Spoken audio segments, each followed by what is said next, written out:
Margaret, a 33-year-old woman, found herself in the ED after a suicide attempt involving an unknown quantity of oxybutynin. Her home medication included oxybutynin 5 milligrams tablets.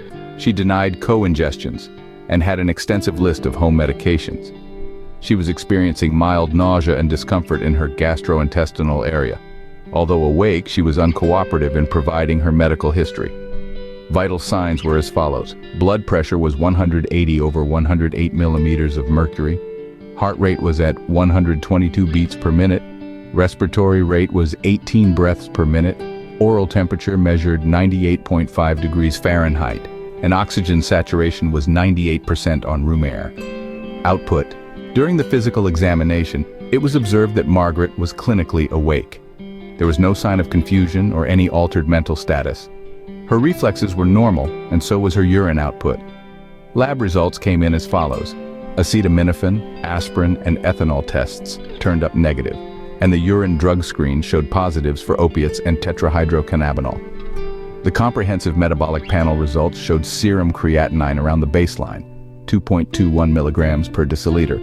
Glucose levels were high at 393 milligrams per deciliter, anion gap was 18, and glomerular filtration rate was at 31. Electrocardiogram results showed QRS duration of 68 milliseconds, corrected QT interval of 399 milliseconds, and lactate levels were at 0.9 millimoles per liter. The electrolyte levels were sodium 139 milliequivalents per liter, potassium 3.6 milliequivalents per liter, chloride 100 milliequivalents per liter, carbon dioxide 21 milliequivalents per liter, blood urea, nitrogen 21 milligrams per deciliter, calcium 9.4 milligrams per deciliter, and magnesium 1.7 milligrams per deciliter. Her liver enzymes were aspartate aminotransferase 15 units per liter, alanine aminotransferase 12 units per liter, alkaline phosphatase 106 units per liter, total bilirubin 0.3 milligrams per deciliter, direct bilirubin 0.1 milligrams per deciliter, and albumin 3.9 grams per deciliter. The assessment concluded that Margaret was suffering from anticholinergic toxicity due to an overdose of oxybutynin. When considering triage to the emergency room for oxybutynin ingestion, it's important to follow these guidelines based on the patient's age and the amount ingested. For children aged 6 months to 4 years, any ingestion greater than 0 milligrams should prompt a visit to the emergency room. For those aged 5 years to 17 years, an ingestion amount greater than 5 milligrams is the threshold for emergency care.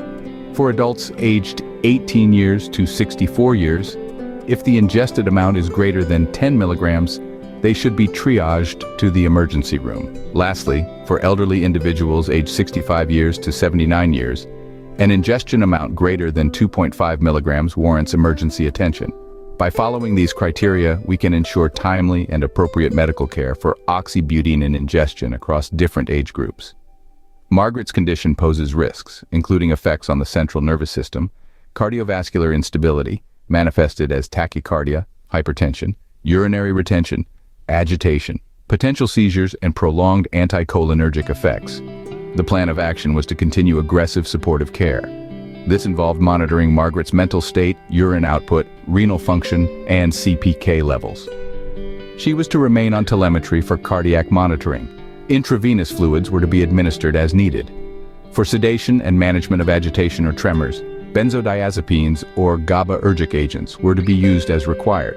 If QT prolongation occurred, the electrolytes, magnesium, potassium, were to be optimized to the upper end of the normal range.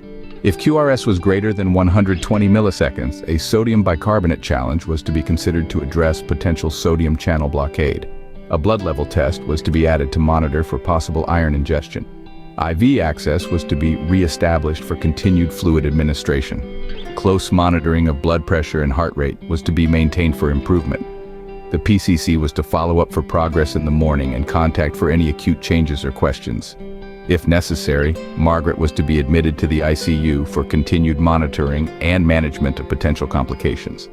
Once she was medically stable, further psychiatric evaluation and support were to be provided.